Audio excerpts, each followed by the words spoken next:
시카고에서 열렸던 토크 콘서트의 강연자로 나온 배우 겸 사회운동가 문성근 씨와의 윈티비 질의응답을 전해드리겠습니다. 문 씨는 자신에 대해 생업이 배우이며 민주공화국 시민으로서의 책임을 다하는 사람이라고 정의했습니다. 다음 코너 클로즈업에 여소야대 총선 결과와 당면 과제, 문 씨가 대표로 몸담고 있는 시민의 날개에 대한 문 씨의 인터뷰를 담았습니다.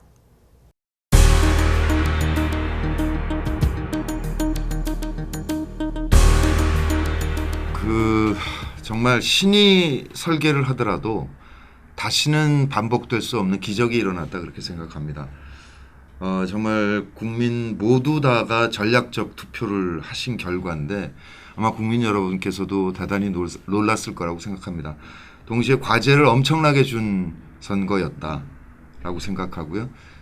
특히 시민사회의 경우에는 정당이 분열되고 단일화가 거부되는 과정에 아무것도 할 수 없었거든요. 그러니까 시민들이 어떻게 조직화해서 정치권과 내게 압박을 하고 또는 필요할 때는 협력하고 견제하고 할 수 있도록 조직화가 절실하게 느껴진 그런 선거였다고 말씀드릴 수 있겠습니다.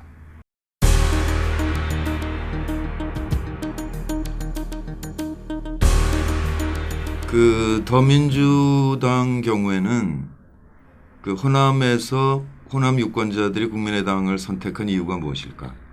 그것에 대한 반성을 해야 되겠죠. 핵심은 더민주가 당내 민주주의를 이루지 못했기 때문에 당과 시민이 유리됐다라는 게 핵심적인 거거든요. 그러니까 정당의 문턱을 낮춰서 인터넷과 SNS 시대에 시민 참여를 활성화하는 것, 그것이 핵심이라고 생각합니다.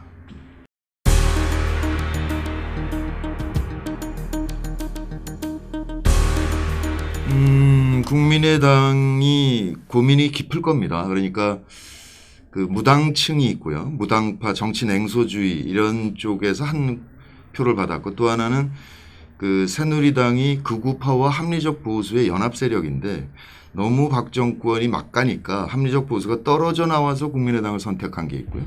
그다음에 호남 유권자 중에는 더민주에게 채찍질을 하기 위해서 국민의당을 활용한 측면이 있거든요. 그러니까 이제 캐스팅 보트를 졌는데 더 위험해진 거죠. 외줄타기를 해야 되는 거죠. 그러니까 새누리와 공조를 하면 호남 유권자가 떨어져 나갈 것이고요. 더민주와 공조를 하면 합리적 보수가 회귀하겠죠. 새누리당으로.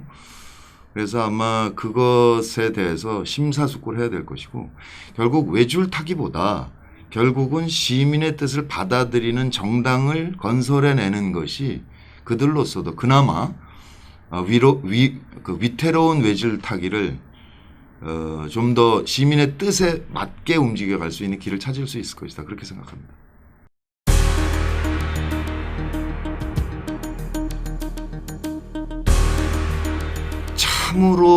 참으로 실망스럽죠. 특히 우리 국민 경우에는 과거 유신, 50, 60, 문민정부, 국민의 정부 이래서 쭉 무언가 발전하고 있었는데 이명박 정부 경우는 그나마 그래도 실용적 보수라고 한다면 이건 이념적 극우에 해당하기 때문에 너무 놀랐다라는 생각이 들고요. 박근혜 대통령이 잘하기를 기대했습니다. 특히나 통일대박론 경우에는 정말 박수치고 잘하시기를 기대했는데 원천적으로 이걸 파기해버리니까 그 결과가 결국 이번 총선에 그런 표심으로 나타난 것이 아닌가 싶고 제발 박근혜 대통령께서 유신 시대의 화석 같은 상태에서 벗어나서 국민의 뜻을 제대로 받아들이기를 간절히 희망합니다. 그러나 가능성은 전혀 없다고 생각합니다.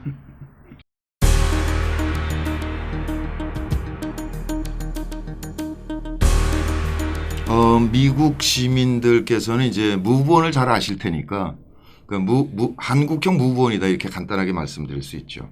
그러니까 인터넷과 SNS 시대에 이제는 대의제도에다가 직접 민주주의의 장점을 도입하고 강화할 필요가 있거든요. 그런 면에서 우선적으로 온라인의 플랫폼을 만들어서 다양한 시민들이 이 안에서 활동하면서 또 선거 국면이나 이럴 경우에는 자신이 지지하는 그런 세력의 집권을 위해서 같이 협력할 수 있을 것이다라는 생각이 들거든요. 그래서 일단 온라인의 플랫폼을 만들어서 시민들이 스스로 조직화하자. 이게 핵심 목표입니다.